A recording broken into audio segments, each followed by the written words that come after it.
कमुची corona आक्रांतों संख्या 5000 पहुंचला सक्रिय मामला। कोरोना को नहीं लोके आतंकित थिबा बेले एबे एक भल खबर हस्तगत होइछि। देश में सक्रिय कोरोना आक्रांतों संख्या दिन को दिन कमिबार लागिछि। सोमवार जून 16 तारिख ठारू भारत में कोविड-19 मामला ह्रास पाइबार लागिछि। तथापि प्रतिदिन मृत्यु मामला रेकर्ड करा जाउछि।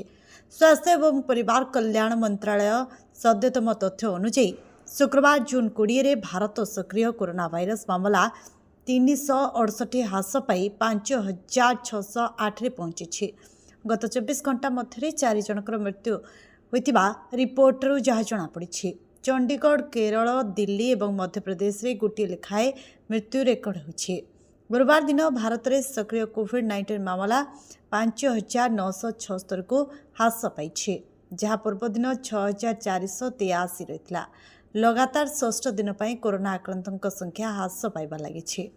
भारत में वर्तमान LF7 XFG JN1 एवं नूतन भाव में चिन्हट होइतिबा NB181 भली उप भैरिएंट जो कोविड-19 मामला वृद्धि घटुछि। तेबे सूचना योग्य जे एथर कोरोना बेसी सांघातिक नुहे एवं चिंतार विषय मध्य नुहे, किंतु सतर्कता रहिबा आवश्यकता रहिछि बोली मंत्रालय पक्षरु कहा जायछि। Bureau report, news alert 24x7।